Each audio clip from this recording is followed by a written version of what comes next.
नमस्कार, मैं अशरफ शेख। आज मीरा भाईंदर शहर के काफ़ी ऐसी जगह है जहां पर मैं घूम के आया, जो बड़े बड़े गड्ढों से जो भरी हुई है।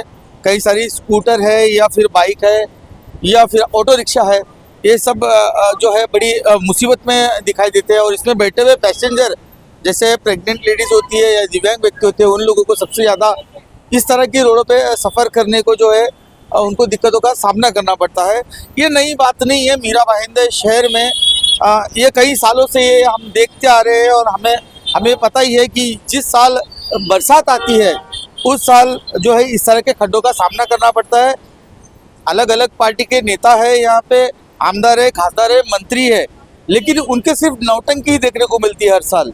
नौटंकी इस तरह की, कोई खड्डे में उतर के जो है आंदोलन कर रहा है, कोई कीचड़ में घुस के आंदोलन कर रहा है, या फिर कोई अपनी बाइक चला के आंदोलन कर रहा है। इस तरह की स्टंटबाजी देखने को मिलती है। लेकिन मीरा भाईंदर शहर की जनता को एक अच्छा रास्ता जो है वो देखने को नहीं मिलता। इसी विषय को लेके मैं आज यहाँ के स्थानिक नागरिक है उनसे यहाँ पर बात करने को आया हूँ।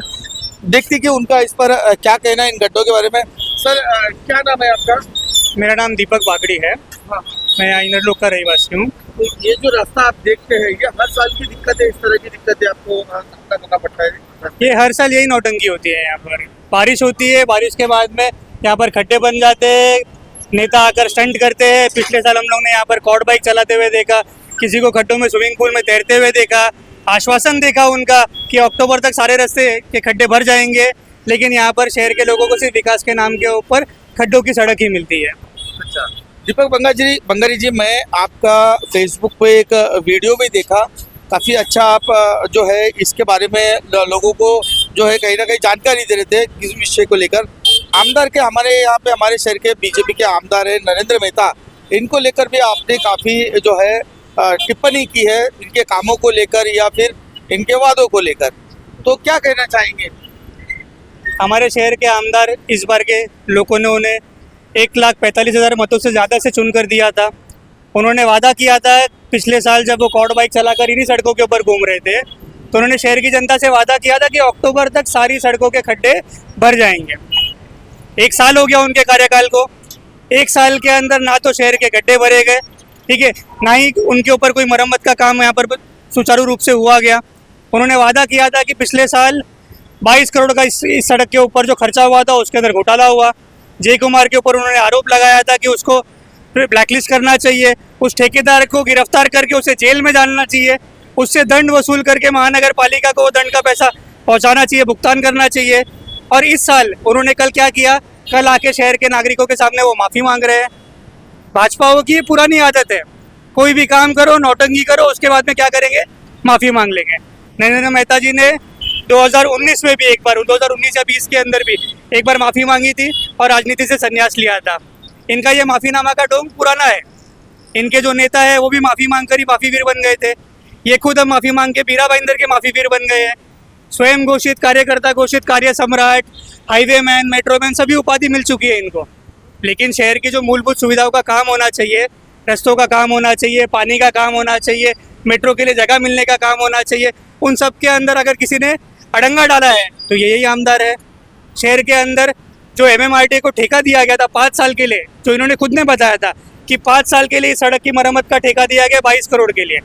2 साल बाद 2022 में ठेका दिया था, 2025 अब चालू हुआ है। 2025 के अंदर अब ये बोल रहे हैं कि नहीं, वो ठेका रद्द कर दिया जाएगा। अब हम लोग क्या करेंगे? नया टेंडर निकालेंगे और सीमेंट का रोड बनाएंगे। तो 22 करोड़ क्या उनके दहेज में दिया था क्या आपने? आपकी जो सरकार थी, महायुति सरकार, उन्हीं के आमदार ने, उन्हीं के समर्थन वाले आमदार ने वो पैसा MMRT को दिया था, जय कुमार को दिया था। वो 22 करोड़ आप महानगर पालिका में जमा करवा दो। या तो जो उनका 5 साल का कार्यकाल है, उस 5 साल के कार्यकाल में उन्होंने जो वादा किया था कि वो सड़क की देखरेख करेंगे अच्छे से, वो आप पूरा करके दिखाओ ना। आयुक्त को मजबूर कहकर, आयुक्त को नींद में कहकर आप बड़े नहीं बनने वाले हो।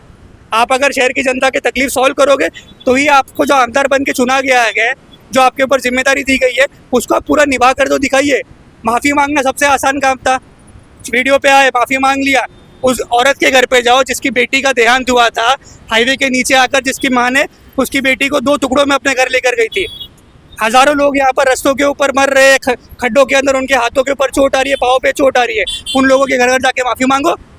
अभी भी कई सारे पत्रकारों में कुछ दिन पहले पत्रकारों ने अपने अपने अखबारों में इस तरह की खबर छापी थी कि मेहता साहब जो है देवेंद्र फडणवीस, महाराष्ट्र के मुख्यमंत्री देवेंद्र फडणवीस, उनके यहाँ से नई सौगात लेके आए इस शहर के लिए। तो वो सौगात किस तरह की, आप उसको किस तरह की से देखते हैं? क्या होता है ना, मुझे अगर अपना कोई गलती छुपाना है ना, तो मैं विश्वास का नया आडंबर लेकर आपके सामने आ जाऊंगा। मैंने आपको वादे कर दिए कि यहाँ पर ये हो जाएगा, 7/12 क्या हम लोग बिल्डिंग का क्लस्टर डेवलपमेंट का ठेका वापस से ले लेंगे, उसका एग्रीमेंट रद्द करवा देंगे, लोगों को पुनर्विकास के लिए नई योजना मिल जाएगी। लेकिन सबसे आसान काम ये था। अब इसके पीछे का बड़ा बिजनेस देखिए आप। शहर के अंदर 80,000 से ज़्यादा लगभग सोसाइटी है, हर सोसाइटी की 1 या 2 विंग होगी। अगर उसमें से उन्होंने अगर 10% भी, 10% मतलब 8,000 से 10,000 बिल्डिंग भी अगर उन्होंने रीडेवलपमेंट के लिए खुद के पास ले लिया, एक बिल्डिंग के पीछे अगर 10 करोड़ भी कमाया तो 1 लाख करोड़ का धंधा है। अच्छा, ध्यान किसके ऊपर है? 1 लाख करोड़ के धंधे के ऊपर। यहाँ पर लोगों की जान जाए तो जाती रहे, क्या करना चाहता, माफी मांग लेंगे। ठीक। तो ये भी एक तरह की जो है नौटंकी है। सर क्या कहेंगे? सर मीरा भाईंदर शहर में एक चीज समझ में नहीं आ रही है, रोड है या सिर्फ खड्डे हैं, खड्डों का रोड है या रोड पे खड्डे हैं। हाँ। क्योंकि जहाँ देखो वहाँ पे खड्डे ही खड्डे दिख रहे हैं। हाँ। और इसके लिए प्रशासक को हमेशा से हम लोग सभी कहते आए हैं, और हमारे यहाँ के आदरणीय नेताजी मेहता जी ने भी कल ही वीडियो डाला है, प्रशासक से निवेदन किया है कि जल्द से जल्द इन खड्डों को भरा जाए। उन्होंने 2 दिन पहले कहा था कि 1 दिन के अंदर हो जाएगा, आज भी यही परिस्थिति है। ये डामर लाके डालते हैं, फिर बरसात होती है, फिर निकल जाते हैं। प्रॉपर काम कुछ नहीं हो रहा है, पब्लिक के पैसे की सत्यानाश हो रहा है। ये तो पब्लिक का पैसा ऐसा पानी में बहाया जा रहा है ये प्रशासक के द्वारा। मैं फिर से एक बार निवेदन करूंगा हमारे प्रशासक जो राधा विनोद शर्मा जी हैं कि कृपया आप खुद रास्ते पे आए और देखें कहाँ कहाँ पर खड्डे हैं। देखो, जब तक हमारे में एक कहावत है कि आप मरे बिना स्वर्ग नहीं मिलता, वैसी परिस्थिति है। सर ये बात तो आमदार खासदारों के लिए भी लागू होती है, सबके लिए लागू होती है। इस शहर के आमदार है उनका क्या ये नहीं कर्तव्य नहीं बनता है? इस शहर के आमदार अपना कर्तव्य पूरी तरह निभा रहे हैं। मैंने आपको अभी पहले ही बताया कि सबसे पहले उन्होंने परसों ही वीडियो डाला है, उन्होंने प्रशासक जी से निवेदन किया है। वीडियो क्या अगले साल तो सर वो देखा था कि कोई मोटरसाइकिल दौड़ा रहे थे कीचड़ में भी, उन्होंने उतर के इस चीज उसका कारण ये था कि ये जो 22 करोड़ रुपए की रोड बनी है, हाँ। उसके अंदर भ्रष्टाचार हुआ, ये वो उजागर कर रहे थे। और ये वही रोड है जिसके ऊपर अभी तक कोई कार्रवाई नहीं हुई है। गए साल से हम उसके लिए प्रयास कर रहे हैं, और इस बार हमने प्रशासक जी को कहा है अब कि जल्द से जल्द इन खड्डों को भरा जाए, नहीं तो हमको फिर से आंदोलन करना होगा। आप बीजेपी से हैं, कोई पदाधिकारी? जी, मैं बीजेपी से हूँ, अभी कोई पदाधिकारी नहीं हूँ, लेकिन कार्यकर्ता जरूर हूँ बीजेपी के जी। धन्यवाद। ये बीजेपी के कार्यकर्ता थे और उन्होंने आमदार नरेंद्र मेहता जी के कामों को लेके जो उन्होंने अब तक जो है वो जानकारी दे रहे थे। और हमारे साथ और भी है। सर क्या नाम है आपका? माझं नाव भारत करचे. हाँ मी मीरा भाईंदरचा नागरिक आहे. हा. आज तुम्ही बघू शकता अखंड मीरा भाईंदर मध्ये रस्त्याची चाळण झालेली हा. आहे. वारंवार याच्यावरती महाराष्ट्र नवनिर्माण सेनाचे पदाधिकारी असतील मीरा भाईंदरचे हा. वारंवार याच्यावरती बोलतात. हा. त्याच्यावरती त्यांना निदर्शक आणून देतात, त्यांच्यात की दाखवून देतात की इकडे बघा तुम्ही खड्डे आहेत, इकडे हा. इकडे खड्डे आहेत बघा. वारंवार इकडे खड्डे आहेत म्हणून धावतात, वारंवार त्यांना सांगतात, तरी पण यांच्या लक्षामध्ये येत का नाही. आज एवढे मीरा भाईंदर मध्ये रस्त्यावरती पूर्ण रस्त्याची चाळण झाली आहे. जेवढे डांबरचे रस्ते आहेत त्या प्रत्येक डांबरच्या रस्त्यावरती खड्डे आहे. आता माननीय आमदार साहेब आपले नरेंद्र मेहता साहेबांनी काल परवा व्हिडिओ टाकला. 2 मिनिटाच्या व्हिडिओनं प्रॉब्लेम सॉल्व्ह होणार आहे का? त्यांच्याकडे पॉवर नाही का? त्यांच्याकडे पॉवर आहे, त्यांनी यंत्रणा कामाला लावायला पाहिजे ना. तुमच्याकडे एवढी मोठी पॉवर आहे तर तुम्ही खड्डे काय तुम्ही एका दिवसामध्ये काय पण करू शकता, एका रात्रीमध्ये काय पण करू शकता ना. तुमच्याकडे पॉवर आहे, तुमच्याकडे सत्ता आहे, तुमच्याकडे पैसा आहे, सर्व काय तुमच्या हातामध्ये आहे ना. तर तुम्ही ते व्हिडिओ बनवण्यापेक्षा एका रात्रीमध्ये जर त्यांनी एक चमत्कार असा मीरा रोडच्या जनतेला, मीरा भाईंदरच्या जनतेला एक चमत्कार असा दावायला पाहिजे होता की तुम्ही बघा मी काय करतोय, मी आमदार आहे तर मी काय करतोय आणि मी काय करून दावतो. तसं एका दिवसामध्ये एका रात्रीमध्ये पूर्ण यंत्रणा कामाला लावून सर्व मीरा भाईंदरचे जेवढे खड्डे आहेत ते रिपेअरिंग करून घ्यायला पाहिजे होते. त्याच्यावरती लक्ष नाही. 2 मिनिटाचा व्हिडिओ बनवून काय प्रॉब्लेम सॉल्व्ह होणार नाहीये. लोकांनी वारंवार त्यांच्या निदर्शनास आणून दिलेलं आहे. तो इनका कहना है कि 2 मिनट का वीडियो बनाने से कुछ होता नहीं है, लेकिन लोगों का जो है काम आमदार साहब को करना चाहिए. ऐसे किसी के सर पे प्रशासक के या किसी और के सर पे ठीकरा फूटने से ये काम नहीं होगा. ये काम तभी होगा जब आमदार साहब खुद इसको जो है रास्ते पे उतर कर, जिस तरह से वो आक्रामक आंदोलन करते हैं उसी तरह से रास्ते पे उतर के उन्हें काम करना है. क्या कहेंगे सर, कुछ कहना चाहेंगे? ये नगर पालिका जो काम करती है ओनली फॉर पैसा लेने का ही काम करती है. रोड पे इतने खड्डे हैं, इनको ठीक करने चाहिए. पूरा मीरा भाईंदर में ये हाल बना रखा है कि जिसकी कोई हद नहीं, इनको देखने वाला कोई नहीं। इनकी तकलीफ बहुत भारी है, हर जगह खड्डे हैं और हर जगह इनको केवल ओनली फॉर पैसा, टैक्स लेना है, सब कुछ लेना है, टैक्स हर जगह टैक्स लेने पर खड्डे इनको बंद करने को नहीं होता है इन लोग को। ये जो हिस्सा से ये देख रहे हो आप, खड्डे देख रहे हो, हालात ये हर दिन इस रोड पे एक्सीडेंट होता है। अच्छा, महाराष्ट्र के मुख्यमंत्री देवेंद्र फडणवीस जो है वो मीरा भाईंदर शहर में काम करने के लिए नई नई सौगातें लाई है आमदार नरेंद्र मेहता के हाथों से। हाँ। क्या कहेंगे इस पे? क्या ये रोड उनके हाथ में नहीं, अंडर में नहीं आती है? उनके अंडर में आती है, लेकिन अगर यहाँ कोई आज नेता आता है तो रोड एक ही दिन में ठीक हो जाता है। हाँ। और जब जिस दिन नेता नहीं आता, रोड ये सालों साल ऐसे ही पड़ा रहता है, तो इसको ठीक करने की जवाबदारी किसकी है? बराबर, यहीं के लोगों की है ना, यहीं के नेता लोगों की है।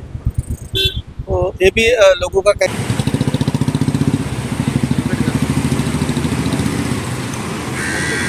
बहुत अच्छी जानकारी जो है मीरा भाईंदर शहर वासियों के लिए आज दीपक बंगारी जी ने दी है। और दीपक बंगारी का जो कैलकुलेशन है वो किस तरह से ये कैलकुलेशन वो सही मान रहे हैं और वो करते क्या है, इस बारे में मैं आपको जान देता हूँ। सर, आप प्रोफेशनली क्या करते हैं, आप कितने पढ़े लिखे हैं और ये जो जानकारी आप जो हासिल की है ये किस तरीके से आप क्या हैं? मैं मेरे बारे में जानकारी कर रहा हूँ।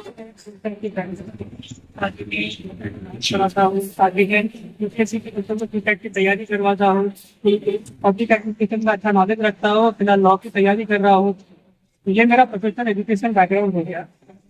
बात अगर शहर की है और शहर के हितों की है, एक सामान्य के नाते ये हर एक पढ़े लिखे आदमी की जिम्मेदारी है और उसका कर्तव्य है शहर के अंदर हो रहे गलत कारोबार को उजागर करो के साथ रहेगा। और यही मेरी तरफ से जहाँ पर शहर का सारा 7/12 एक पर्टिकुलर कंपनी के एक पर्टिकुलर आमदार ने अपने यहाँ पर हत्या की, आपको 7/11 टचा है नहीं, मतलब 7/11 की जगह उन्होंने क्या किया, अब शहर के 7/12 के अंदर पुरानी जो बिल्डिंग हुई है उन पुरानी बिल्डिंगों को कंपनी की नजर है। हर बिल्डिंग के अंदर, हर सोसाइटी के अंदर, हर मोहल्ले के अंदर मुख्य पार्टी के पदाधिकारी जो सोसाइटी के अंदर शहर के सेक्रेटरी के बैठे हुए हैं, उनका काम अब क्या होगा कि अपनी बिल्डिंग को किसी भी तरीके से उनके नेता के हवाले कर, हर लोग हैं, हर सोसाइटी के अंदर उसके कार्यकर्ता पदाधिकारी बन के बैठे हुए हैं। अब उनका एजेंडा क्या है? सिंपल सा, 1 लाख करोड़, 1 लाख करोड़ का भ्रष्टाचार पूरे शहर के अंदर आने वाले 4 सालों के अंदर जोर शोरों से डंडे की चोट पर होने वाला। तो मतलब विकास के नाम पे 7/12 के नाम पे विकास के नाम पे ये हो रही है, स्टार्ट हो चुकी है। शहर के आमदार को जहाँ पर खड्डों की बात करनी है, रस्ते बनवाने की बात करनी है, वहाँ पर उसकी क्या कर रहे हैं? क्लस्टर क्लस्टर क्लस्टर, क्लस्टर या फिर यही की तरीके का धूमधाम पूरे शहर के अंदर चला। ना कोई खड्डे की बात करे, ना किसी की जान की परवाह हो, ना किसी के अंदर की जिम्मेदारी का एहसास होगा, उनका असली कर्तव्य शहर की जनता के प्रति है। तो इस तरह के जो नागरिक है, जो युवा है, वो इस तरह से पढ़े लिखे युवा आगे आकर इस तरह के भ्रष्टाचार के खिलाफ अगर आवाज उठाएंगे तो ये मीरा भाईंदर शहर के अंदर हमको इस तरह का करप्शन और इस तरह सड़कों की दिक्कत या फिर ट्रेवलिंग की दिक्कत हमको जिंदगी में कभी होगी नहीं। लेकिन पढ़ाई लिखाई होना इतना जरूरी है और पढ़े लिखे युवा जो है इस तरह से सोचते हैं। ये दीपक बंगारी जो है ये एक जीता जागता मिसाल है मीरा भाईंदर शहर में, जिन्होंने आमदार की गलतियों को और आमदार की आने वाली गलतियों को भी एक ही लाइन में जो है उन्होंने बता दिया। तो ये साक्षरता होना इंसान को बहुत जरूरी है, शहर की जानकारी होना भी बहुत जरूरी है और सबसे बड़ी जरूरी ये है कि हिम्मत लाके इतने बड़े लोगों के खिलाफ बोलने की एक हिम्मत होती है, वो भी होना बहुत जरूरी है। मीरा भाईंदर से अशरफ से